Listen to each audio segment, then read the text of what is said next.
ஒரு நாள் காலை ஒரு இளைஞர் அவசரமாக ஒரு ஆட்டோவில் அலுவலகத்துக்கு போய்கிட்டிருந்தார். அலுவலகம் வந்ததும் அவசரமாக இறங்கி ஆட்டோ ஓட்டுநரிடம் பணத்தை கொடுத்துவிட்டு உள்ளே ஓடிவிட்டார். ஆட்டோ ஓட்டுநர் அவரை அழைக்க முயற்சி செய்தார். ஆனால் அவர் ஏற்கனவே கட்டிடத்துக்குள் போய்விட்டார். கொஞ்ச நேரம் கழித்து பணத்தை எண்ணி பார்த்தபோது அந்த பயணி கொடுத்த பணத்தில் மீதி பணத்துக்கு மேலாக இன்னும் சில 100 ரூபாய் இருப்பதை கவனித்தார். அந்த பணத்தை பார்த்ததும் அதை வைத்துக் கொள்ளலாம் என்று அவர் நினைக்கவில்லை. உடனே ஆட்டோவை திருப்பி அந்த அலுவலகத்துக்கே சென்றார். அங்கே அந்த பயணி பதற்றமாக தனது தேடிக் கொண்டிருந்தார். ஆட்டோ ஓட்டுநரை பார்த்ததும் அவர் ஓடி வந்து, அண்ணா, என்னாச்சு?ன்னு கேட்டார்.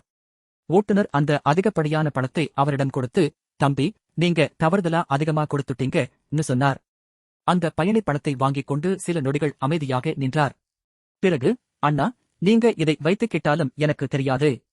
ஆனா திருப்பிக் கொடுக்க இவ்வளவு தூரம் திரும்பி வந்திருக்கீங்க, ரொம்ப நன்றி,ன்னு சொன்னார். ஆட்டோ ஓட்டுநர் சிரித்துக்கொண்டு, தம்பி, அது என்னோட பணம் இல்ல, அதனால அதை வைத்துக்க என்னால முடியாது,ன்னு சொன்னார். அந்த வார்த்தை அந்த இளைஞருக்கு மிகப்பெரிய பாடமாக இருந்தது. யாரும் பார்க்காத நேரத்தில் நாம் செய்யும் சரியான செயல்தான் உண்மையான நேர்மை.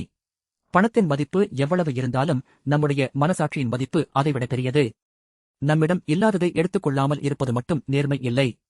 தவறுதலாக நம்மிடம் வந்ததையும் சரியான மனிதரிடம் திருப்பிக் கொடுப்பதுதான் உண்மையான நேர்மை.